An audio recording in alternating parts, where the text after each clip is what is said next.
Para bapak, ibu, saudara-saudari yang berbahagia, selamat pagi, terpujilah Sang Buddha, Namo Buddhaya. Pada kesempatan pagi hari ini, kita memiliki satu kesempatan yang baik, yang mana kita bisa menyisihkan sebagian waktu yang kita miliki, memperkokoh keyakinan kepada Tiratana, mengingat kembali ajaran-ajaran luhur Guru Agung Sang Buddha, dan merupakan keberkahan bagi kita karena kita bisa mengingat kembali apa yang menjadi ajaran luhur dari Guru Agung Sang Buddha. Para bapak dan ibu, saudara-saudari sekalian, rasanya sudah cukup lama saya tidak hadir di Wihara Ratanagraha Grandville ini karena berbagai alasan yang saya sampaikan sehingga saya belum dapat hadir secara kontinu.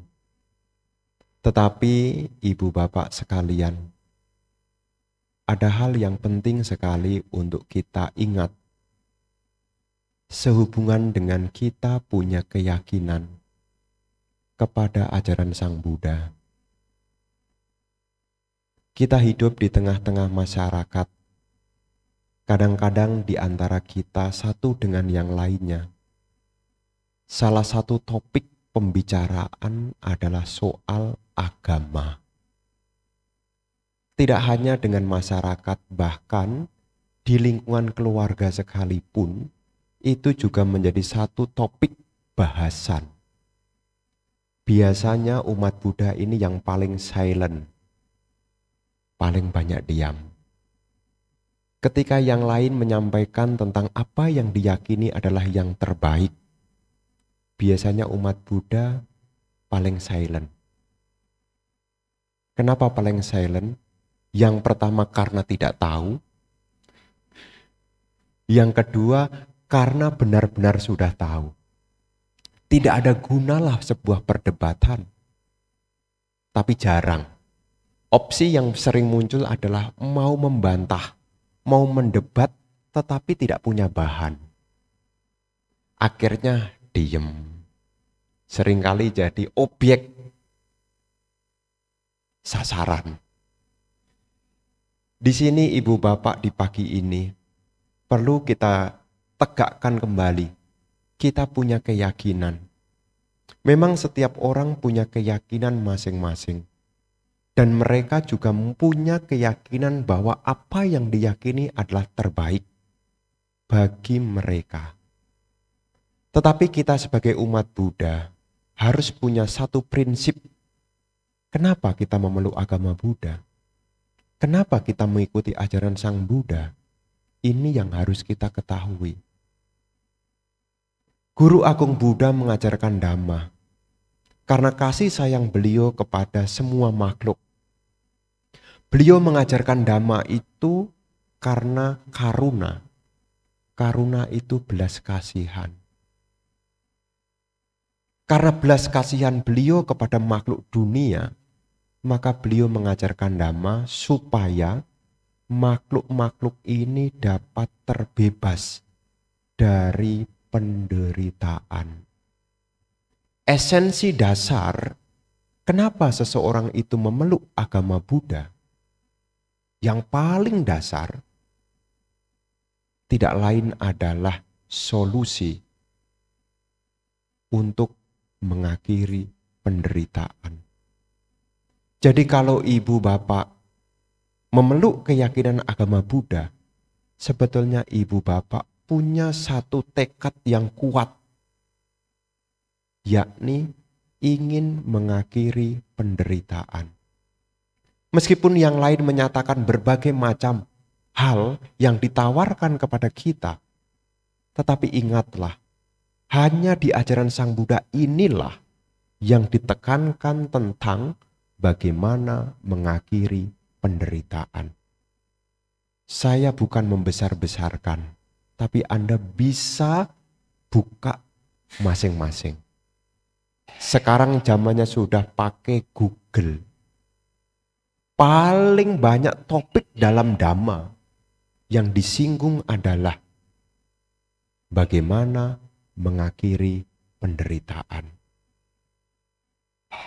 Jadi kalau ibu bapak menyadari ingin mengakhiri penderitaan, ibu bapak tidak salah memeluk keyakinan agama Buddha.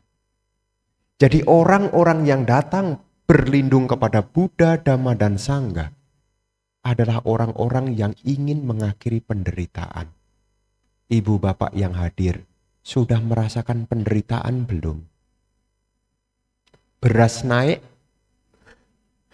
menderita atau bahagia? Air hujan naik, bahagia atau menderita? Beras naik, air juga ikut naik juga. Ya. DBD, demam berdarah ikut naik juga. Flu, pilek mulai ikut-ikutan, ikut naik juga. Tidak hanya beras saja yang naik. Dan itu gambaran terdekat dari kita. Penderitaan itu dekat dengan kita. Kalau kita menyadari kita ini mengalami penderitaan, mosok masih betah sih? Mosok masih betah sih? Masih betah menderita? Masih ingin menderita? Coba pikir dulu. Ya, siapa tahu tawaran saya kurang menarik bagi Anda. Ya. Apakah menderita itu sesuatu yang menyenangkan atau tidak menyenangkan? Tidak menyenangkan. Kalau sesuatu yang tidak menyenangkan ini patut digenggam atau patut dilepaskan? Patut dilepaskan. Kita ini ibu bapak memeluk keyakinan kepada ajaran Sang Buddha adalah solusi untuk mengakhiri penderitaan. Jadi apa yang Guru Agung Buddha tawarkan yang paling dasar adalah mengakhiri penderitaan. Mungkin di antara ibu bapak hari ini yang hadir, mungkin ada yang bertanya, tapi tanyanya bisik-bisik. Kira-kira di agama Buddha ada surga enggak? Siapa tahu.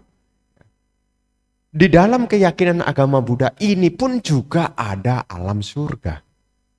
Dan alam surga itu adalah akibat dari punya bisangkara. Akibat dari memiliki banyaknya timbunan kebajikan. Punya bis sangkara. Kalau ibu bapak nanti membaca Paticca Samuppada, awija pacaya sangkara, sangkara pacaya winyana. Kemana kesadaran ini akan melanjutkan? Bergantung dengan sangkara. Sangkaranya kalau punya bisangkara, lahir di alam surga atau lahir jadi manusia. Kalau apunya bisangkara, kalau tidak punya jasa kebajikan, jatuhnya menuju alam salah satu dari 4 alam menyedihkan. Dalam keyakinan agama Buddha juga mengenal tentang surga, juga mengenal tentang neraka. Tetapi Sang Buddha lebih menekankan kepada kita bagaimana kita dapat mengakhiri penderitaan. Banyak di antara orang yang mungkin belajar sedikit, kemudian berpikir, Buddhism pesimis, dikit-dikit ngomong penderitaan, dikit-dikit ngomong penderitaan. Bukan dikit-dikit, banyak. Jadi penderitaan itu bukan sedikit, banyak. Kalau ibu bapak sekarang nih, ini tanggal muda, ini bahagia nih. Ini tanggal muda nih, bahagia. Nanti kalau sudah deket-deket tanggal 20, ya mulai itu bukan hanya beras naik, tensi juga ikut naik tuh. Yang deket-deket nih, yang deket-deket nih. Makanya Sang Buddha menawarkan kepada para siswa, cobalah kita harus kembali menarik diri ke dalam. Sebetulnya kenapa saya memeluk agama Buddha ini? Kenapa? Karena berhimpitan dunia kita ini dengan penderitaan. Kenapa kita masih mengalami penderitaan? Ini kan pertanyaannya. Ada keinginan terpenuhi, masih kurang lagi. Sudah terpenuhi, menderita lagi. Kepengen beli tas, keturutan bahagia enggak? Bu, bahagia. Ada tas keluaran baru lagi, tetap bahagia. Mulai muncul waci sangkara. Bentukan omongan dengan suaminya. Pak, Pak, ini ada tas baru, Pak. Kalau dituruti bahagia. Udah dituruti bahagia, tak lama, 2 minggu kemudian muncul seri baru lagi. Apa yang menyebabkan kita menderita? Karena di dalam diri kita ini ada sang aku yang masih melekat dengan Ica. Makanya temanya adalah Ica, Nica, dan Anicca. Ini bukan nama orang ya. Ya. Ica itu yang mendorong kita selalu punya keinginan. Makanya di dalam Dhamma disebut, dalam Dhamma awal, Dhamma Cakkappavattana Sutta, yang pincang nalabati tampi dukang.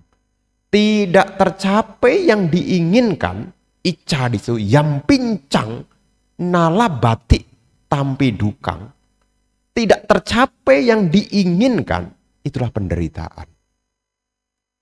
Kenapa Bante bisa menimbulkan penderitaan? Bukankah kalau tercapai itu bisa menimbulkan kebahagiaan? Ingat, apa yang kita dapat itu mau dipertahankan kayak apapun, dia tetap keberadaannya yakni anicca. Apa yang kita dapat ini sebetulnya karena keakuan. Menganggap bahwasanya perasaan itu adalah milikku. Tapi kalau ibu bapak rajin ikut meditasi, ini saya tawarkan nih, ya. Kalau ibu bapak rajin ikut meditasi, yang namanya perasaan itu bergantung dari 3 hal. Tergantung dari pintu indria, tergantung dari objek, dan tergantung dari kesadaran. Ketika 3 hal ini bertemu, terjadilah kontak. Makanya kalau pintu indrianya masih sehat, objeknya masih menarik, kesadarannya masih kuat, kontaknya kuat, perasaannya juga kuat. Tapi perasaan ini akan melemah. Perasaan Anda akan melemah kalau pintu indria Anda mulai melemah. Objeknya melemah, kesadaran Anda melemah, kontaknya melemah, perasaannya juga akan ikut melemah. Sampai di sini mengerti? Jadi apa yang kita rasakan itu, ibu bapak, ini deretan dari sebab akibat. Dulu mie ayam, dulu itu enak sekali, dulu. Sekarang dengan bertambahnya usia, lidah ini sudah mulai melemah. Sudah asin dibilang kurang asin. Ya. Kaldu ayamnya tetap sama. Tapi karena indera kita ini melemah, kita rasakan kok rasanya beda ya. Yang beda bukan rasanya tapi pintu indrianya itu loh. Ibu bapak dulu nonton TV, volume 12 itu sudah kenceng. Dulu. 12 sudah kenceng tuh. Sekarang 42. Ini TV apa rusak ya? Bukan TV-nya yang rusak. Telinganya yang melemah. Dulu jauh kelihatan. Bukan warna yang pudar. Oh, ini warnanya pudar. Bukan warna yang pudar, tapi matanya yang sudah pudar. Kadang-kadang orang kan nyalahin tuh. Rumah sudah dibersihkan kok masih kotor.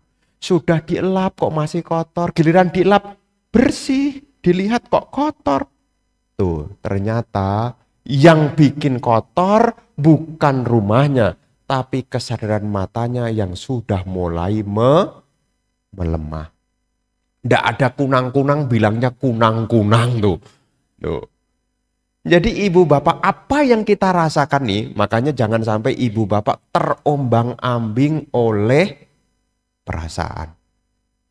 Ya. Karena perasaan itu harus disadari.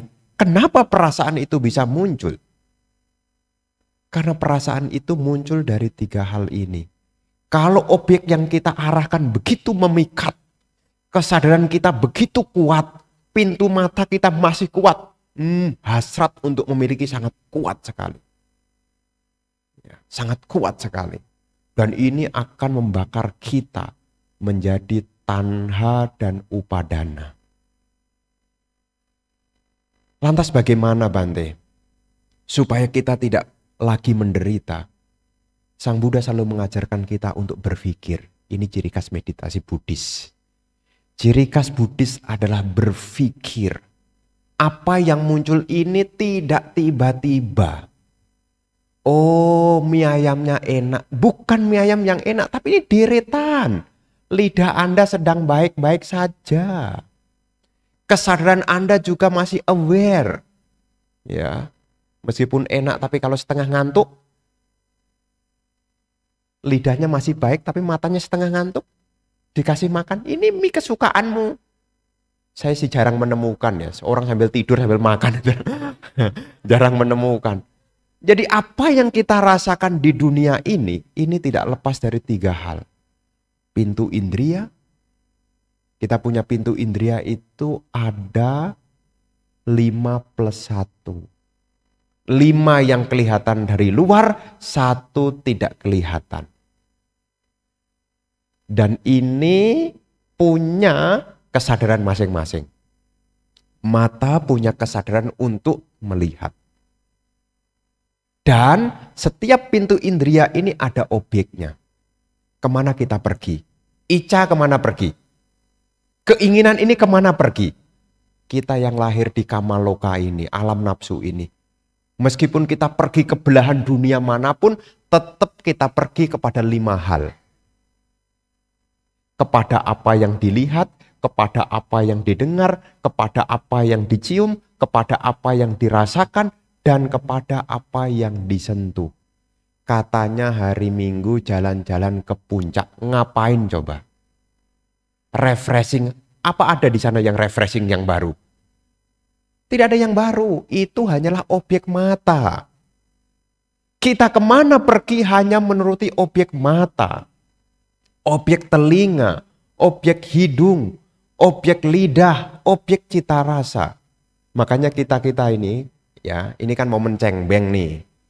Ya. Kemana makhluk-makhluk itu setelah lahir, setelah meninggal lahir kembali? Saya bilang, tergantung dari kita. Umumnya Anda ini tidak lari jauh-jauh di lingkup tetap kama bumi. Kama bumi itu tetap alam nafsu. Kecuali Anda sering meditasi. Meditasi sampai jana, tutup usia, alamnya naik, alam Brahma. Tapi kok di antara yang saya perhatikan ini kok enggak yakin ya. Kok enggak yakin. Muter-muternya ya di situ ya. Kalau bukan lahir di alam manusia, lahirlah di alam dewa. Kalau tidak punya kebajikan, lahirlah apakah di alam neraka, alam peta, alam binatang, ataukah di alam asura. Dan lagi-lagi yang menjadi deretan kemana kita pergi adalah keinginan. Maka hati-hatilah dengan apa yang Anda inginkan.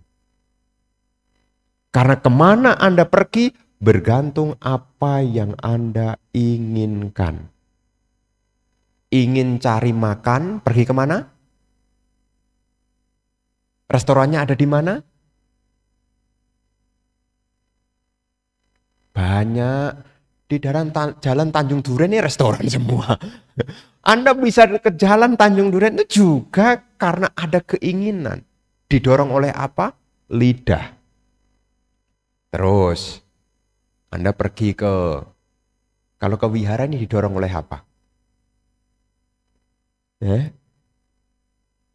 Anda sampai sini tadi didorong oleh apa? Icanya yang mendorong Anda sampai sini, keinginan yang mendorong Anda sampai sini oleh apa? bukan 5 pintu indria. Karena di sini tidak ada sesuatu yang bagus. Tidak ada sesuatu yang bagus. Suaranya juga begitu-begitu. Ya. Terus aroma apalagi, ya kan? Terus mata, telinga, hidung, cita rasa, makanan juga tidak ada. Kalaupun ada nunggu bante. Ya. Kemudian yang kelima sentuhan. Ya, tidak ada yang menarik sebetulnya. Anda bisa datang ke sini karena kebutuhan pintu indera pikiran Anda. Pikiran Anda butuh pengetahuan, pikiran Anda butuh ketenangan, pikiran Anda butuh pencerahan, maka Anda tertarik ke sini. Makanya kalau Anda di sini kok tertarik oleh pintu indera berupa lidah, salah alamat.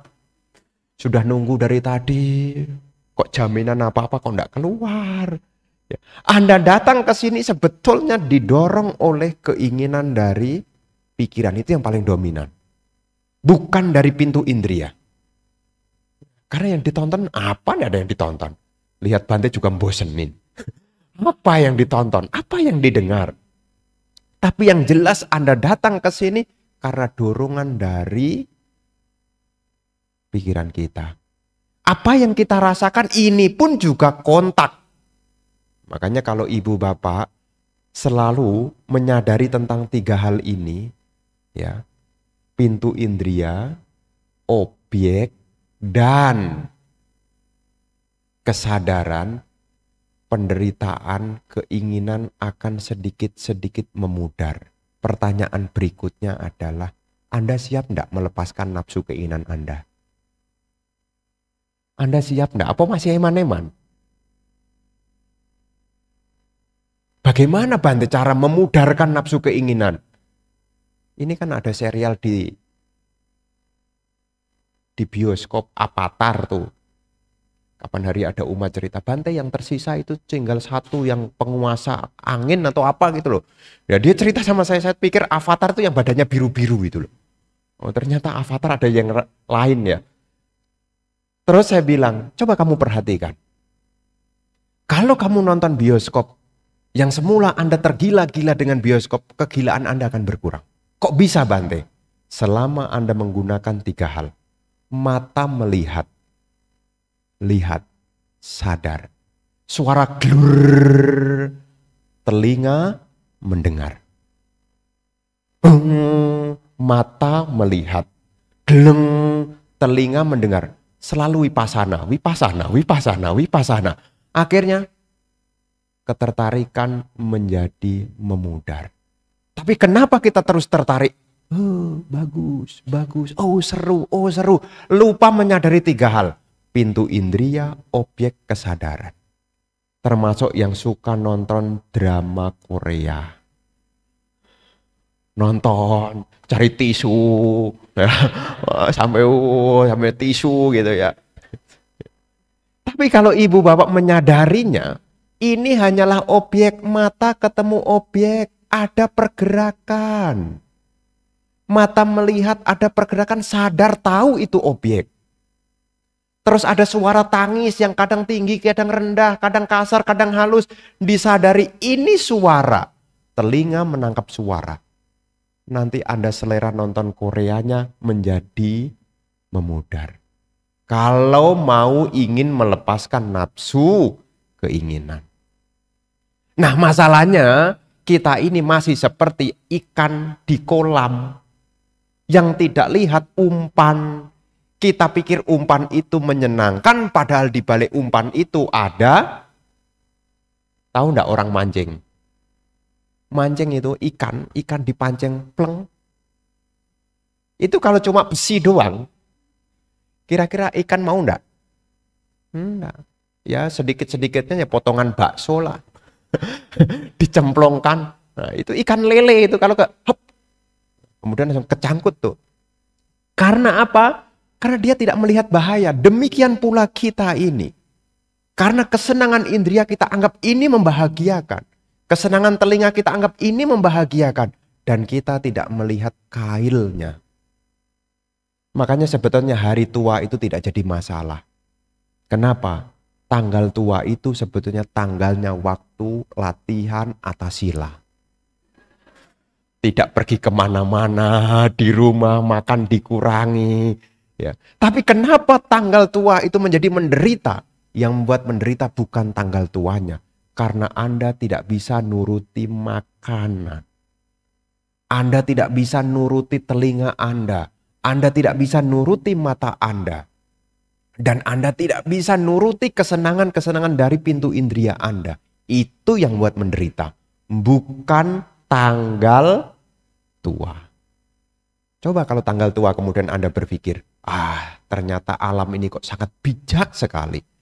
Ada tanggal muda, tanggal tua. Giliran tanggal tua, waktunya nih banyak meditasi. Banyak meditasi. Jadi kita tidak menderita. Kita tidak menderita. Karena yang membuat kita menderita lagi-lagi adalah kita tidak melihat tentang objek yang ditawarkan di depan kita. Makanya kalau ibu bapak mengerti tentang Ica itu dorongan keinginan. Makanya kalau ikut puja bakti begini, Anda sudah punya planning loh. Habis selesai puja bakti mau kemana? Kuetio sebelah. Itu Anda sudah punya planning tuh. Planning Anda tetap larinya tidak jauh. Iya, pintu indera Anda. Pintu indera Anda. Bahkan ada peserta meditasi. Ya, saya sih tidak nyangka ya. Ternyata tebakan saya benar. Saya cerita habis meditasi ini jangan mikirin martabak. Saya bilang, kok Bante tahu ya? Bukan karena Bante tahu, karena jalan menuju wihara tadi depannya kios martabak. Ya, saya bukan mikirin tentang pikiran Anda, saya bilang. Ya karena saya berpikir namanya manusia itu habis melakukan sesuatu, habis olah batin, biasanya dia akan olah rasa. Termasuk Anda yang hari ini. Ya, nanti selesai puja bakti kemana? Kuetio. Nasi campur. Pisang goreng. Ada aja tuh. Kenapa ada dorongan itu? Karena Ica itu selalu muncul. Kenapa muncul? Karena kita tidak setiap saat mengembangkan 3 hal ini. Kesadaran, pintu indria, dan objek. Ya. Makanya kalau ibu bapak yang tidak bisa meditasi, tidak bisa menenangkan diri, Anda bisa menggunakan setiap saat berwipasana. Duduk. Tubuh menyentuh alas. Tubuh ini adalah landasan indrianya. Alas adalah objeknya.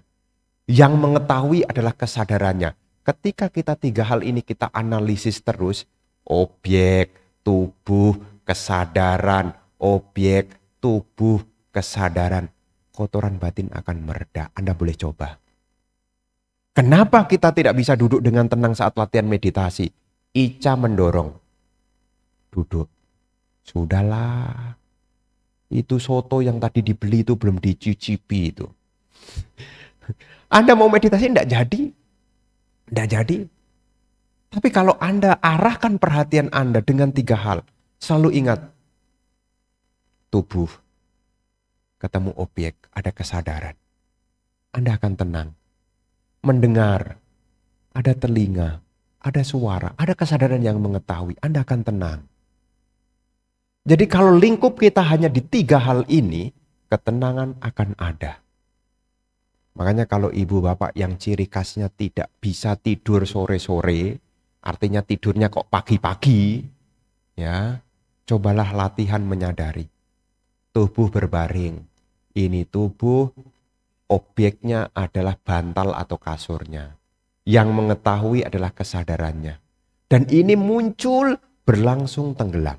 Muncul berlangsung tenggelam. Nanti lama-lama Anda pasti tertidur. Kalau belum tertidur bagaimana Bante? Perhatikan terus. Makanya kalau ada peserta meditasi saya kok tiba-tiba ngorok. Oh bagus. Bagus. Ya, bagus. Kenapa saya katakan bagus? Ada kemajuan.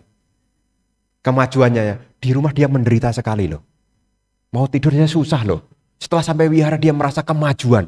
Ternyata tidur itu gampang sekali. Kalau di wihara. Ya, kalau di wihara. Baru duduk ini.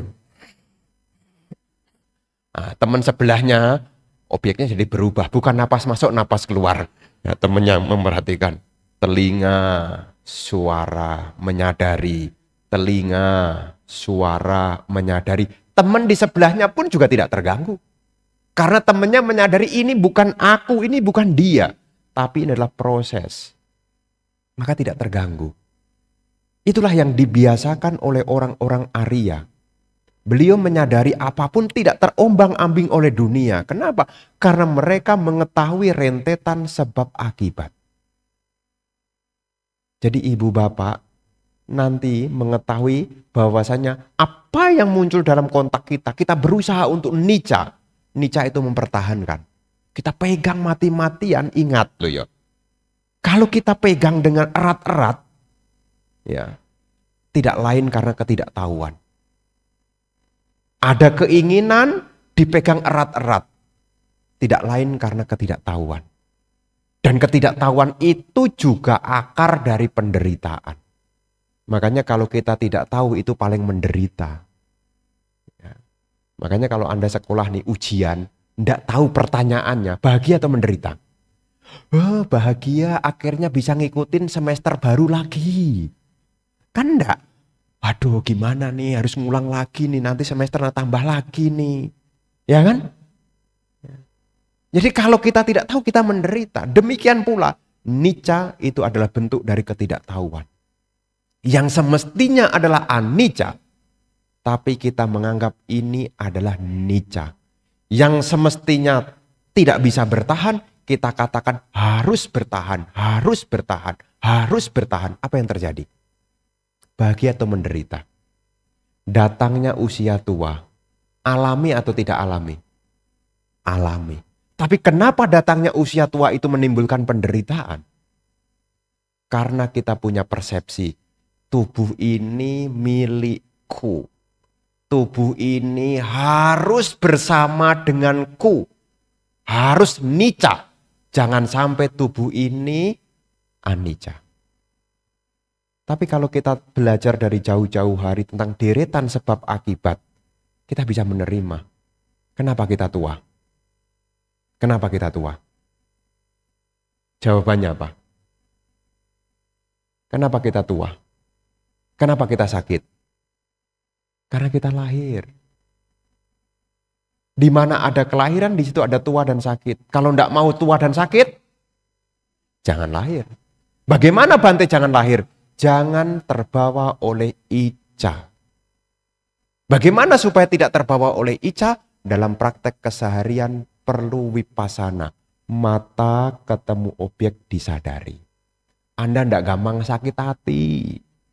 Ada suara dari mertua yang kasar. Telinga, suara, sadar suara masuk. Oh, masuk, ganti lagi. Muncul tenggelam suara itu pun juga anicca. Tapi kalau suaranya kasar, seolah-olah suaranya itu selalu kekal, ini salah Anda. Salah Anda. Saya tidak suka dengan dia. Kenapa? Karena suaranya itu kasar. Coba didengarkan dengan pelan-pelan. Suara itu bisa Anda tangkap karena 3 hal. 1, telinga Anda masih beres. Makanya ada orang yang sabar diomongin apapun sabar. Omelin sama bosnya diem aja. Tahu enggak kenapa? Kenapa? Budek. Diem aja. Atau orang yang diomelin itu diem. Yang pertama karena budek. 2 dia mengerti. Ini hanyalah sebab akibat. Telinga, suara, ada kesadaran terjadilah kontak. Tapi jarang orang sampai situ. Ya, orang jarang sampai situ. Hanya orang-orang yang mengembangkan pandangan terang yang sampai situ. Ya, ada suara, ada telinga, sadar. Makanya bisa nangkep. Kalau ada suara, ada telinga, tidak ada kesadaran, tidak akan dengar.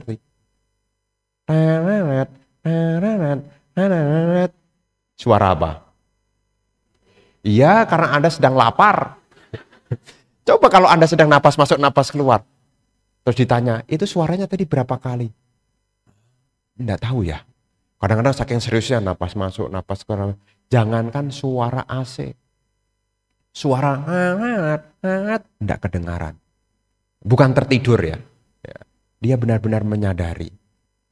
Makanya ibu bapak, topik hari ini sebagai pengingatan kita memeluk keyakinan agama Buddha adalah untuk solusi mengakhiri penderitaan. Apa yang membuat kita menderita adalah icah, dorongan, keinginan. Dan keinginan itu seringkali membuat kita senang. Kenapa membuat kita senang? Karena kita tidak tahu deretan sebab akibatnya. Tapi kalau kita tahu deretan sebab akibatnya itu biasa-biasa saja. Makanya kadang-kadang ada umat komen sama saya, Bante ini mati selera. Mati selera. Bante gimana rasanya? Kadang-kadang saya sih memuji orang sih. Gimana rasanya Bante? Ya enak lah. Aslinya itu ya lidah ketemu objek disadari. Setelah dikunyah yo hilang. Tapi karena supaya besok dia tidak kecewa, gimana Bante? Ya lumayan. Apalagi kalau di pusdiklat makannya pakai bowl. Mau macam-macam masuk semua jadi satu. Mau kue tio, mau capce, mau ikan goreng, mau kepiting, semua masuk satu jadi satu. Disiram. Pakai kuah bakso, hilang semua rasanya. Hilang semua rasanya. Ya. Anda kalau nanti suatu saat datang ke pusdiklat kan di sana makan pakai bowl. Itu modelnya tidak kalah. Seperti resto. Nasi, sayur, ayam, daging, ikan, buah. Baris gitu. Saya tinggal ngambil, masukkan ke bowl satu. Sudah penuh, nah, dimakan.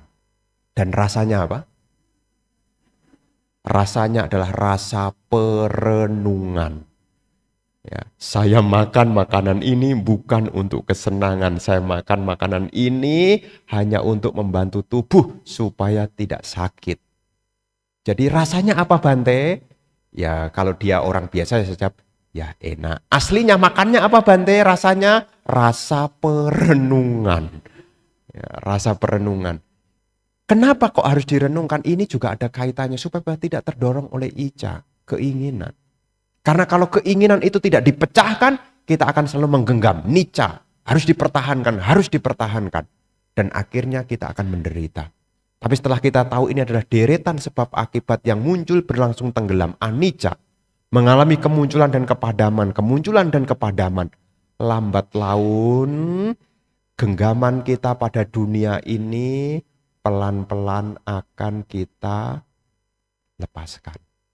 Hanya pertanyaan selalu saya sampaikan, siap enggak melepaskan keinginan? Katanya ingin bebas dari penderitaan. Siap enggak melepaskan keinginan? Siap belum?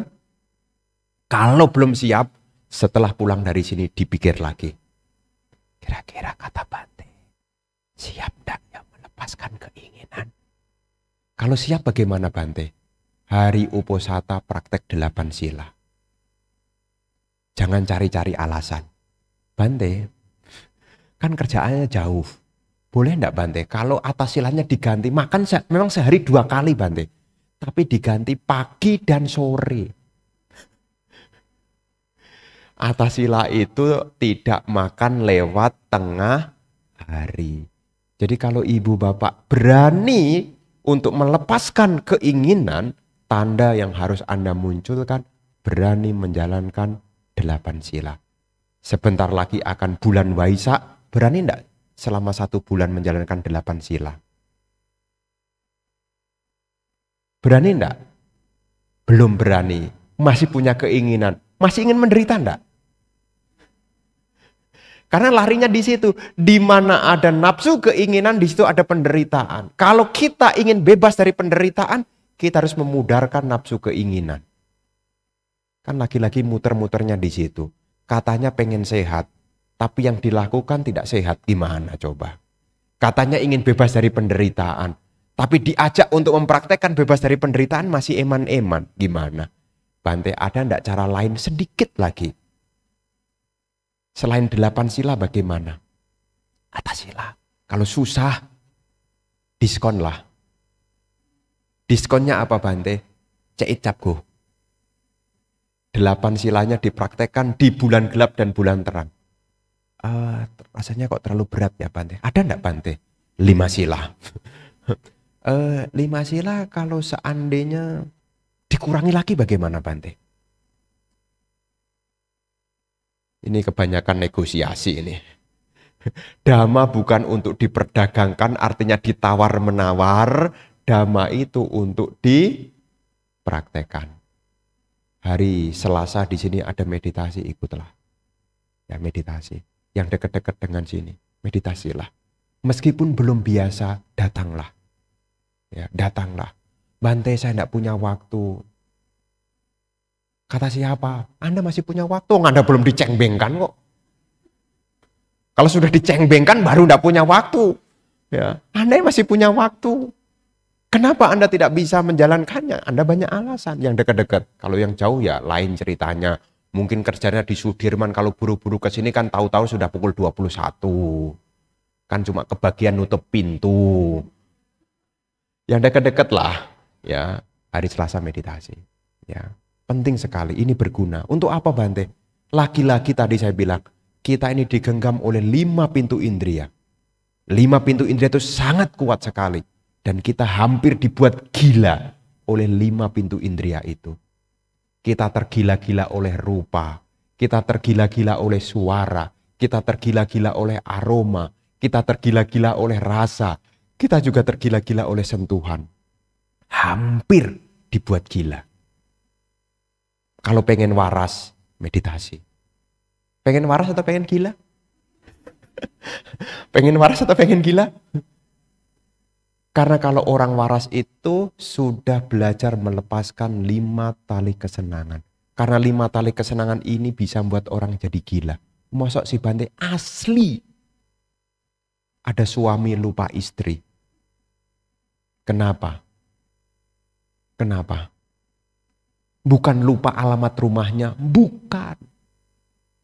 Suami lupa istri, bukan lupa alamat rumahnya.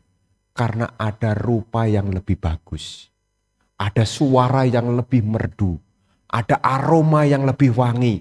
Ada rasa yang lebih enak. Dan ada sentuhan yang lebih enak. Yang lama lupa. Sesi berikutnya. Sudah sesi berikutnya juga dibikin gila lagi. Tapi nanti tiba saatnya ketika dia sudah mendekati apa yang dia gila-gilai ini akan dia lepaskan. Meskipun dia punya 40 sekalipun, dia tidak akan bawa satupun. Makanya jangan sampai ibu bapak hanya fokus pada 5 hal, didorong oleh keinginan 5 hal. Rupa, suara, aroma, rasa, dan sentuhan. Meditasilah. Ya meditasilah. Kalau tidak bisa, tadi 3 hal selalu diingat. Tubuh objeknya, tubuh landasannya, matras objeknya disadari. Hidung landasannya, udara masuk objeknya disadari. Gampang sebetulnya. Yang membuat kita sulit karena 5 hal ini lebih kuat. Rupa, suara, aroma, rasa, dan sentuhan. Ini membuat orang jadi tergila-gila. Lupa anak, lupa istri, lupa saudara, lupa keluarga, bahkan sampai lupa diri. Gara-gara 5 hal ini. Ica, jadi tanha, jadi upadana. Maka kita harus mengajari kepada batin kita, mengajarkan kepada batin kita, apa yang saya rasakan itu tidak kekal. Semua mengalami kemunculan kepadaman. Inilah hal yang ingin saya sampaikan di hari ini sebagai bentuk pengingatan. Kita memeluk agama Buddha adalah solusi untuk kita dapat terbebas dari penderitaan. Jadi kalau nanti ditanya, kenapa kamu masih beragama Buddha? Ingatlah jawabannya. Karena saya ingin mengakhiri penderitaan. Jadi nanti kalau sinciaan, ketemu dengan keluarga dan bahas soal agama, Bante sudah kasih jawabannya. Nanti cengbeng ketemu saudara, ngobrol-ngobrol soal agama, dan tanya agamanya, kok kamu masih Buddha? Jawabannya tetap sama. Saya berkeyakinan agama Buddha karena saya punya cita-cita untuk mengakhiri penderitaan. Dan ini bibit yang harus kita munculkan. Di mana ada bibit, di situ ada tunas. Di mana ada tunas, di situ akan ada batang. Di mana ada batang, di situ akan ada ranting dan akan ada buah. Sebelum sampai buah yaitu nibbana, harus dibuat kondisi-kondisi yang diawali dari bibitnya. Bibitnya adalah satu tekad, yaitu dorongan untuk mengakhiri penderitaan. Sudah yakin beragama Buddha? Sudah yakin beragama Buddha? Kalau sendirian masih percaya diri? Masih percaya diri? Masih percaya diri? Bagus. Ya bagus. Ya kadang-kadang ada di antara kita. Karena tidak jelas kenapa kita memeluk agama Buddha. Karena sebagian dari kita memeluk agama Buddha itu bukan dari belajar. Tapi dari keturunan. Karena papa mama saya. Dan papa mamanya tidak pernah mengajak cerita. Kenapa kita memeluk agama Buddha? Pernah cerita begitu kepada anaknya? Belum. Nanti kalau ditanya sama anaknya bisa jawab. Mama, kenapa dulu mama beragama Buddha? Ingat jawaban Bante. Mama memeluk agama Buddha dan mengajarkan kamu agama Buddha supaya kamu juga terbebas dari penderitaan. Ini satu hal yang perlu diingat-ingat. Ya, kalau tidak diingatkan takutnya lupa. Toleh kiri, toleh kanan sendirian. Takutnya mana tahan. Ya, mana tahan. Toleh kanan, toleh kiri sendirian, takutnya mana tahan. Ya, tapi selama ingat tujuannya, sendirian ndak apa-apa. Wong tujuannya ingin mengakhiri penderitaan kok. Ya, saya jadi biku sendirian juga ndak pernah ngajak-ngajak kok. Karena yang diajak juga ndak mau. Nah, saya juga percaya diri. Ya, apaan hari ada umat Buddha itu. Ini cerita lucu-lucu nih. Bante, tinggal di Pusdiklat sendirian. Waktu itu belum ada Jaya Silo. Waktu itu tahun 2015-an. Gedungnya masih baru, kosong, ndak ada isi. Isinya cuma saya aja. Kursi di bawah aja belum ada. Bante tinggal di sini sendirian. Iya. Kamu Bante ndak takut? Ndak. Kok bisa Bante? Habis saya mau ngajak orang ndak ada yang mau. Jadi ibu bapak sekalian, meskipun kita sendirian, selama kita punya tujuan mulia untuk mengakhiri penderitaan, kita harus tetap percaya diri. Saya pun juga sendirian. Karena saya ngajak-ngajak anak orang tuanya pada ndak ngizinkan. Ya Bante, biarlah anak saya jadi penyokong Bante aja dah, kata dia. Ya. Jadi ibu bapak saudara-saudara sekalian, inilah yang ingin Bante sampaikan di dalam kesempatan pagi hari ini tentang Icca, Nicca, dan Anicca. Nicca adalah dorongan keinginan, Icca adalah dorongan keinginan, Nicca adalah daya ingin mempertahankan, yang mana pada dasarnya adalah semua ini adalah anicca. Dan kita memeluk agama Buddha punya tujuan untuk mengakhiri penderitaan. Semoga apa yang Bante sampaikan bisa dimengerti, sehingga ibu bapak tambah keyakinannya dan tambah semangat untuk membebaskan diri dari penderitaan, hingga akhirnya dapat merealisasi kebebasan mencapai nibbana. Semoga Anda berbahagia, semoga keluarga Anda berbahagia, semoga semua makhluk hidup berbahagia.